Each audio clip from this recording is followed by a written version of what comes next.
نے کہا میرا حسین حسین ہے، شام نے کہا میرا حسین حسین ہے، رات نے کہا میرا حسین حسین ہے، نشستوں پر خاص نے کہا میرا حسین حسین ہے، دریاؤں نے کہا میرا حسین حسین ہے، سمندروں نے کہا میرا حسین حسین ہے، موجوں کی طغیانی نے کہا میرا حسین حسین ہے، سمندروں نے کہا میرا حسین حسین ہے، شجر و حجر نے کہا میرا حسین حسین ہے، بحر و بر نے کہا میرا حسین حسین ہے، خشک و تر نے کہا میرا حسین حسین ہے، یہی تک نہیں ہم کہیں میرا حسین حسین ہے، آپ کہو میرا حسین حسین ہے، ادنا کہے میرا حسین حسین ہے، اعلیٰ کہے میرا حسین حسین ہے، ارے قادری کہے میرا حسین حسین ہے،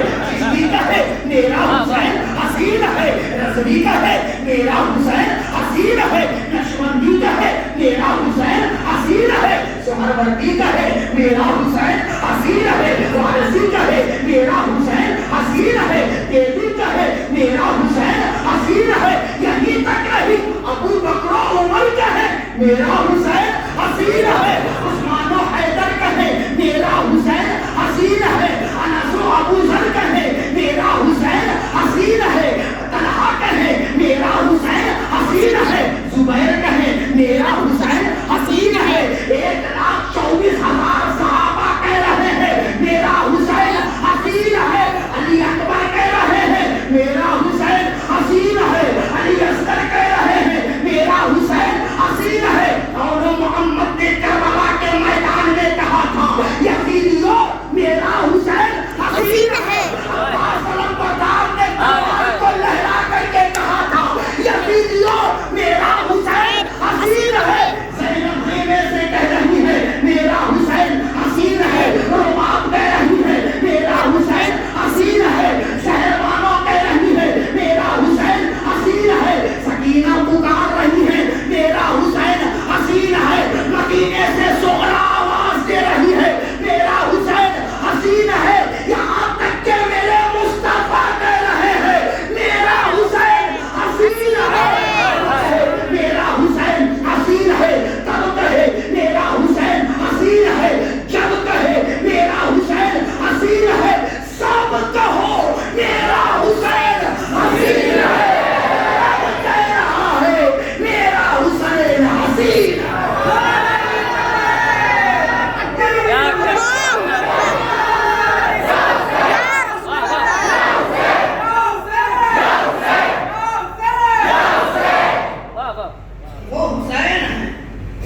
وہ حسین ہے جو اسلام کی عظمت کو بچانے کے لیے مدینہ کو چھوڑ دیا، مدینہ چھوڑنے کی جگہ نہیں، مدینہ تو دم توڑنے کی جگہ ہے۔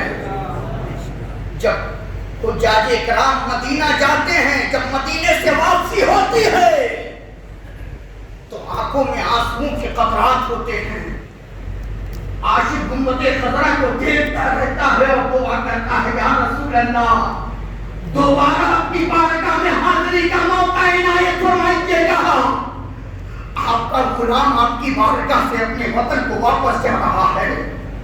ایک عام انسان کی کیفیت وہ ہوتی ہے جو زندگی میں پہلی بار مدینہ جاتا ہے تو مدینے سے پلٹنا نہیں چاہتا، مدینے سے لوٹنا نہیں چاہتا۔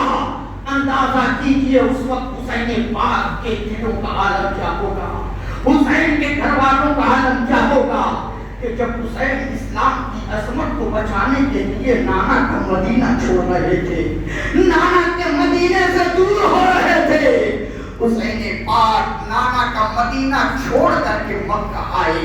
مکے میں آپ رہنے کے بعد پھر یزیدیوں نے مکے میں بھی حملہ کرنے کی کوشش کی اور یہ کہا گیا کہ حسین یزید کے ہاتھ پہ ہاتھ دے دو، حسین یزید کی بیعت کو قبول کر لو۔ ادھر یزیدیوں کا دباؤ تھا کہ حسین یزید کے ہاتھ پر بیعت کر لو، ادھر کوفہ والے حسین پاک کو لیٹر پہ لیٹر لکھ رہے تھے، خط پہ خط لکھ رہے تھے کہ حسین یزید کے ہاتھ پہ ہاتھ نہیں دیں گے، اے حسین آپ مکہ کوفہ آ جائیں، ہم لوگوں کو اپنے ہاتھ پر بیعت کرے، اپنے ہاتھ پہ ہم لوگوں کی بیعت کرے. اے حسین ہم آپ کو اپنا امیر مانتے ہیں، امیر المومنین مانتے ہیں، اپنا رہبر مانتے ہیں تو حسین آپ کو مانتے ہیں، اپنا امام مانتے ہیں تو حسین ہم آپ کو مانتے ہیں. اے حسین پاک آپ کوفہ آ جائیے، کوفہ کے لوگ آپ کے منتظر ہیں.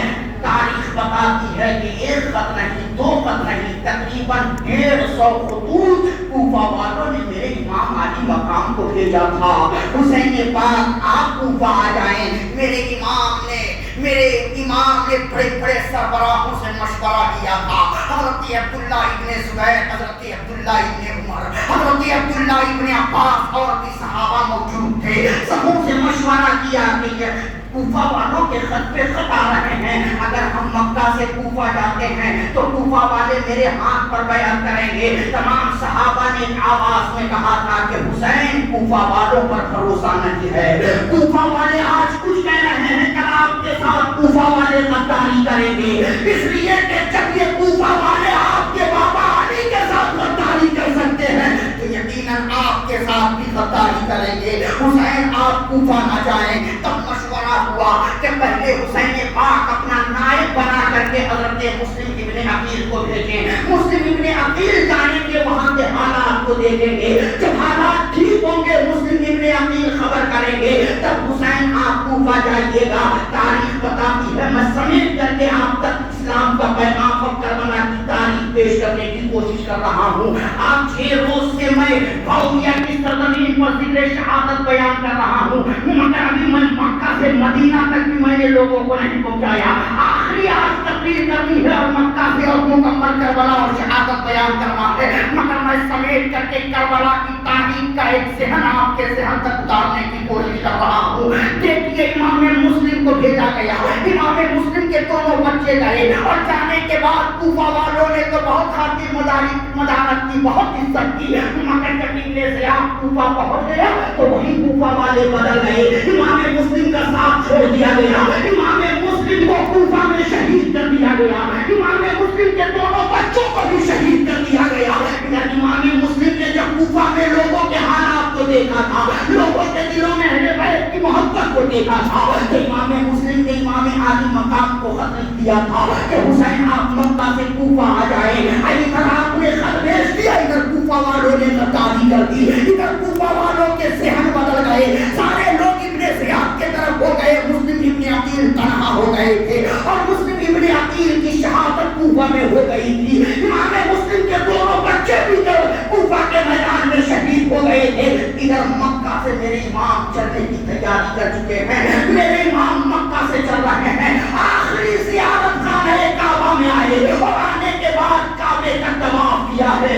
حضرات آپ جب مکہ المکرمہ گئے ہوں گے اور جب کعبے پر آپ کی نظر پڑی ہوگی، جو بھی عاشق کعبہ جاتا ہے تو کعبے پہ نظر پڑتے ہی اس کے آنکھوں سے آنسو کے قطرات بہنے لگتے ہیں. کعبے کے غلاف کو پکڑنے کا اگر موقع ملا ہوگا تو جو بھی کعبے کے غلاف کو پکڑتا ہے وہ کعبے کے غلاف کو پکڑ کر کے آنسو بہاتا ہے، رو رو کر کے رب کی بارگاہ میں دعا کرتا ہے، مولا کعبہ کے صدقے ہماری گناہوں کو معاف کر دے، کعبہ کی عظمتوں کے صدقے مولا ہمارے مقام کو بلند کر دے. عاشق کعبے کے غلاف کو پکڑ کر کے روتا ہے. تاریخ بتاتی ہے جتنے بھی اولیاء کرام بزرگان دین کعبہ گئے ہیں سبوں نے کعبے کے غلاف کو پکڑ کر کے رویا ہے. یہی تک نہیں، حضرت ابو بکر صدیق بھی کعبے کے قریب گئے ہیں جو رو رہے ہیں، عمر بھی کعبے کے غلاف کو پکڑ کر کے رو رہے تھے، عثمان بھی کعبے کے غلاف کو پکڑ کر کے رو رہے تھے، مولا علی نے بھی کعبے کے غلاف کو پکڑ کر کے رویا ہے. یہاں تک کہ میرے مصطفیٰ بھی کعبے کے غلاف کو پکڑ کر کے میرے نبی نے رویا تھا اور رب کی بارگاہ میں دعائیں کی تھی. وہ کعبہ ہے جس کے قریب جانے والا اپنے آنکھوں میں آنسو لے کر کے جاتا ہے اور کعبے کو وسیلہ بنا کر رب کی بارگاہ میں دعا کرتا ہے. مگر ایک زمانہ ایسا آیا تھا کہ جب حسین کعبے کا طواف کر رہے تھے تو میرے امام نے دیکھا تھا کہ کعبہ رو رہا ہے، کعبہ لڑ رہا ہے، کعبے کے اندر ایک عجیب سا لرزہ اور کیفیت ہے. میرے حسین نے کعبے کو دیکھا اور دیکھنے کے بعد کہا، اے کعبہ پوری دنیا تیرے قریب آ کر کے روتی ہے مگر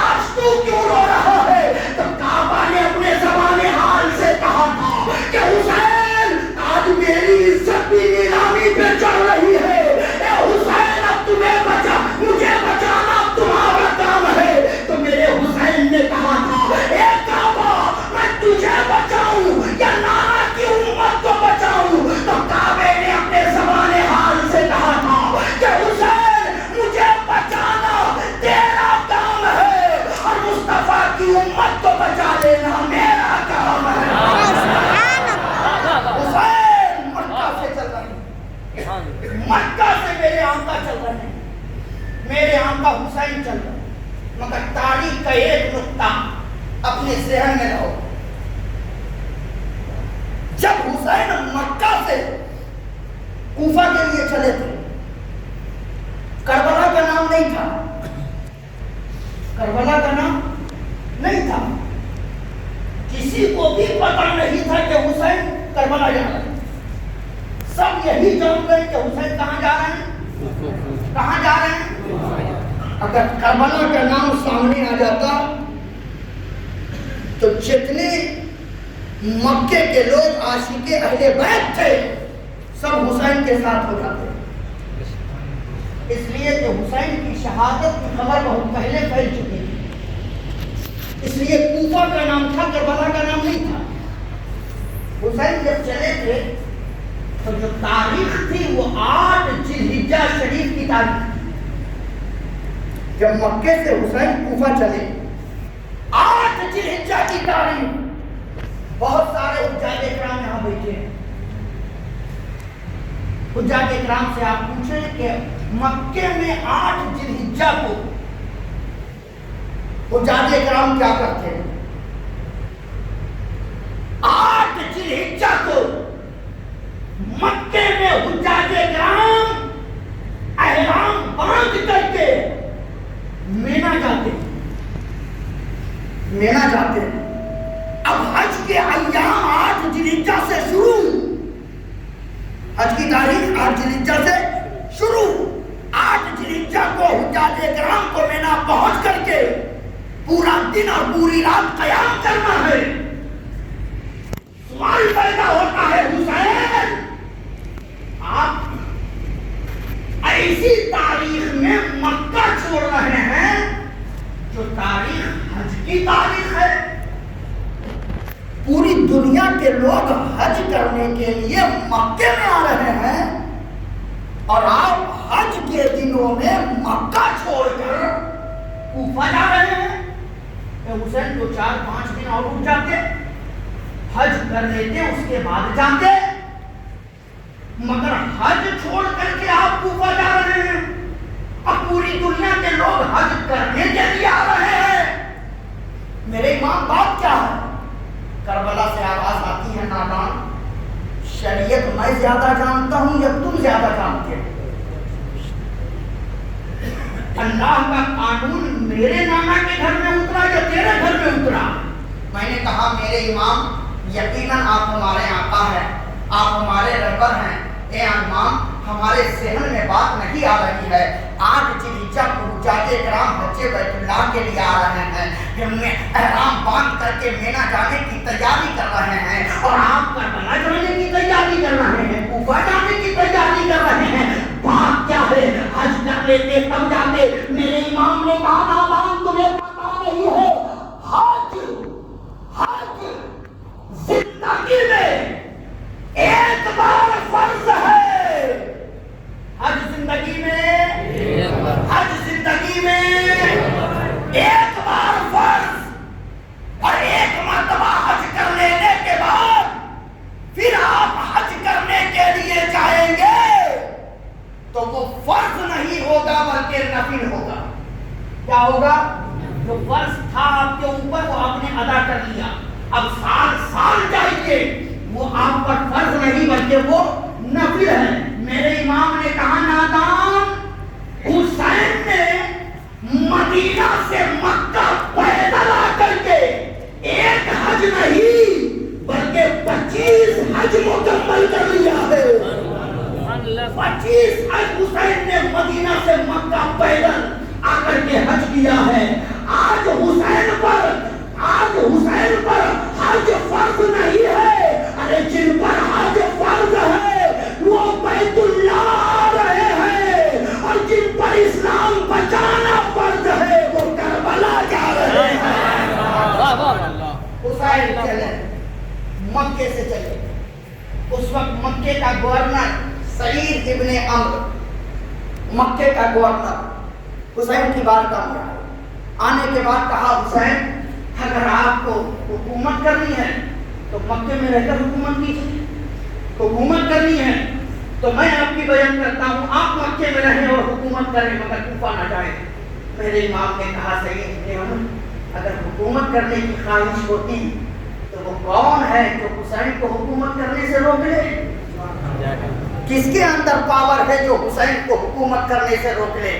حسین حکومت کے لیے نہیں جا رہا ہے، نانا کے دین کی حفاظت کے لیے جا رہا ہے، نانا کے دین کو بچانے کے لیے جا رہا ہے۔ حسین پاک مکے سے چلے تھے، مکے سے میرے امام کوفہ کے لیے چلے، راستے میں بہت سارے مراحل آتے رہے، تمام حالات سے گزرتے ہوئے میرے امام آہستہ آہستہ اپنے قافلے والے کو لے کر کے کوفہ کی طرف بڑھتے رہے۔ تاریخ بتاتی ہے کہ جب مقام ثالبہ پر میرے امام عالی مقام پہنچتے ہیں تو وہاں میرے امام کو حضرت امام مسلم کی شہادت کی خبر ملتی ہے۔ میرے امام نے کہا انا للہ و انا الیہ راجعون۔ اس سفر میں میرے حسین پاک کے ساتھ میں امام مسلم کی بیٹی بھی موجود تھی۔ جیسے ہی میرے امام نے امام مسلم کی شہادت کی خبر کو سنا، میرے امام حضرت امام مسلم کی بیٹی کے قریب گئے اور جانے کے بعد محبتوں کے ساتھ شفقتوں کے ساتھ امام مسلم کی بچی کے سر پہ ہاتھ پھیرنے لگے۔ جب امام عالی مقام نے اپنے دست مبارک کو امام مسلم کی بچی کے سر پر پھیرا تھا تو بچی نے مسکرا کر کے کہا تھا چچا جان آپ اس طریقے سے ہمیں پیار کر رہے ہیں جس طریقے سے ہمارے خاندان میں یتیموں کے ساتھ کیا جاتا ہے، کیا ہمارے بابا اس دنیا سے رخصت ہو گئے؟ کیا ظالموں نے میرے بابا کے ساتھ غداری کی ہے؟ میرے آقا حسین نے روتے ہوئے امام مسلم کی بچی کو سینے سے لگایا اور لگانے کے بعد کہا بیٹی آج کے بعد سے تم مجھے اپنا باپ سمجھو، آج کے بعد سے تم میری بیٹی ہو، میں تمہارا باپ ہوں، میں تمہارے ساتھ ہوں۔ میرے امام عالی مقام کے اس سفر اس قافلے میں امام مسلم کے بھائی بھی موجود تھے۔ امام مسلم کی بھائیوں کو میرے امام نے بلایا اور بلانے کے بعد امام مسلم کی شہادت کی خبر سنائی۔ امام مسلم کے بھائیوں نے جب شہادت کی خبر سنی تو میان سے تلوار نکال دیا اور نکالنے کے بعد کہا حسین جب تک یہ تلوار اس تلوار سے ہم اپنے بھائی کے خون کا بدلہ نہیں لے لیتے اس وقت تک یہ تلوار ہمارے میان میں نہیں آئے گا۔ حسین پاک نے کہا اے میرے بھائیو تم ہمارے ساتھ چل رہے تھے کہ قتل کر کوفہ میں لوگ ہمارا اچھا خیال رکھیں گے، ہم سے محبت کریں گے، مگر اب کوفہ کے حالات بدل چکے ہیں، کوفہ والے غدار ہو چکے ہیں، کوفہ والوں کا ذہن بدل چکا ہے، اس لیے اب میں چاہتا ہوں کہ اب میں جب قدم نکال چکا ہوں تو اب ہمیں کوفہ جانا ہے، کوفیوں کا مقابلہ کرنا ہے، کوفہ والوں کی باتیں ہمیں سننی ہے۔ میں کہتا ہوں کہ میں تو اب جا رہا ہوں کوفہ کے لیے، مگر تم لوگ واپس پلٹ جاؤ، تم لوگ واپس مکے کی طرف چلے جاؤ۔ یزیدیوں کو اگر دشمنی ہے تو مجھ سے ہے، وہ لوگ میرا ہاتھ چاہتے ہیں، تم لوگوں کا نہیں، اس لیے تم لوگ واپس ہو جاؤ۔ امام مسلم کی بھائیوں نے مچل کر کے کہا تھا کہ حسین ہم آپ کے غلام ہیں اور ہم جب گھر سے چلے ہیں تو پلٹنے کے لیے نہیں چلے ہیں بلکہ نبی کی دین کے لیے کٹنے کے لیے چلے ہیں، ہم پلٹیں گے نہیں، مصطفیٰ کی شریعت کو بچانے کے لیے کٹ جائیں گے، اپنی جان قربان کر دیں گے۔ تاریخ بتاتی ہے اب مقام ثالبہ سے یہ قافلہ آگے بڑھا ہے، راستے کے تمام مقامات کو طے کرتے ہوئے میرے حسین پاک ایک مقام پر پہنچتے ہیں۔ جیسے ہی اس مقام پر پہنچے حسین پاک کا گھوڑا رک گیا، میرے امام گھوڑے کو چابک پہ چابک مار رہے ہیں مگر گھوڑا آگے بڑھنے کو تیار نہیں، آگے جانے کو تیار نہیں۔ میرے امام نے پوچھا کہ ہمیں بتایا جائے اس مقام کا، اس جگہ کا نام کیا ہے؟ کہا گیا حسین اس جگہ کو ارض ماریہ کہا جاتا ہے۔ میرے حسین نے کہا کیا کوئی دوسرا بھی نام ہے؟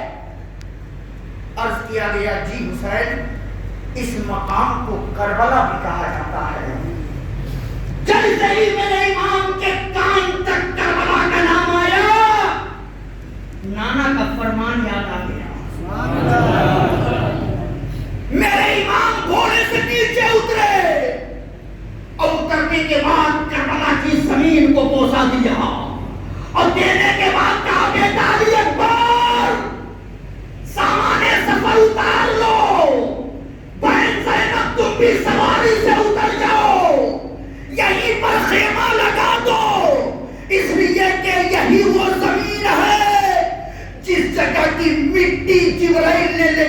کے نانا جان کو دیا تھا، اور دینے کے بعد کہا تھا یا رسول اللہ جس روز یہ مٹی خون میں تبدیل ہو جائے سمجھ لیا جائے گا کہ آپ کے بیٹے حسین کو شہید کر دیا گیا ہے۔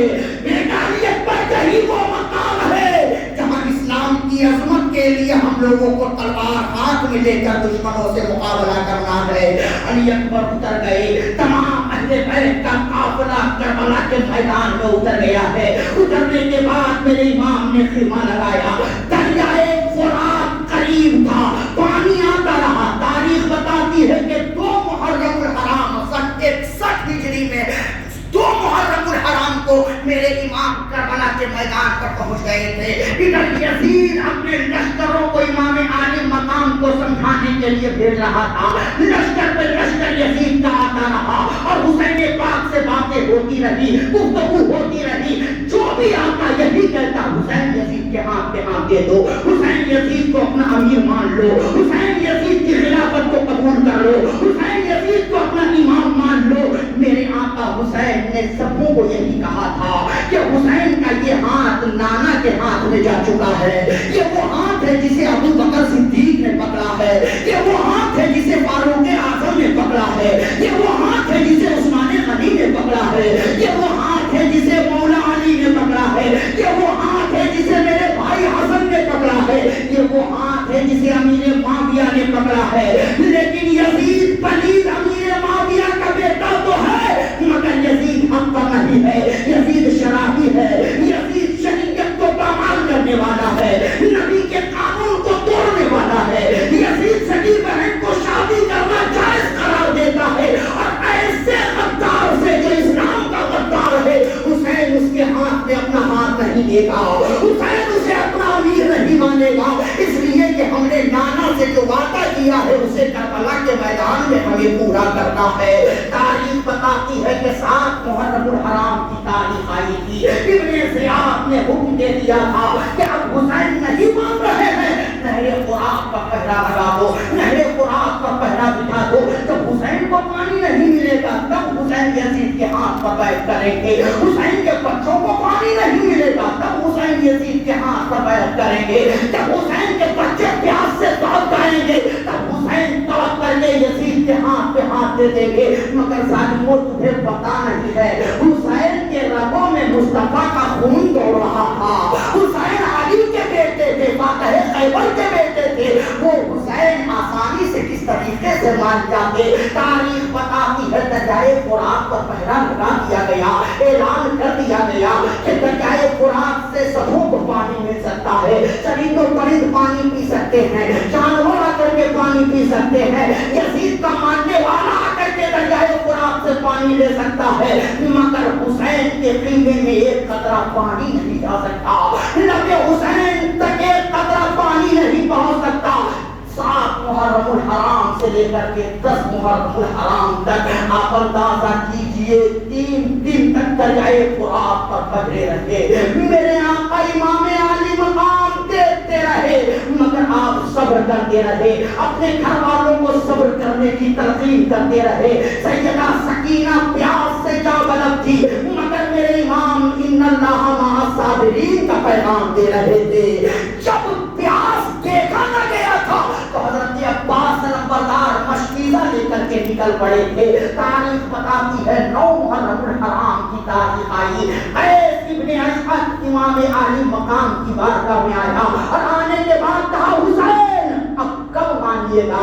پانی بھی بند کر دیا گیا ہے، آپ کے خیمے میں دانا پانی بھی نہیں ہے، بچے بھوکے ہیں، حسین مان جائیے، یزید کے ہاتھ پر ہاتھ دے دیجئے۔ میرے امام نے کہا تھا نادان بھوکے رہ جائیں گے، پیاسے رہ جائیں گے مگر نانا کے دین کی ساتھ غداری نہیں کریں گے، نانا کی شریعت کی حفاظت آخری سانس تک کرتے رہیں گے۔ میرے امام نے کہا یزید کے ہاتھ نہیں دوں گا، تو قیس بن اشعث نے کہا تھا کہ حسین جب ہاتھ نہیں دیجیے گا تو پھر مقابلہ کرنے کے لیے تیار ہو جائیے، لڑنے کے لیے تیار ہو جائیے۔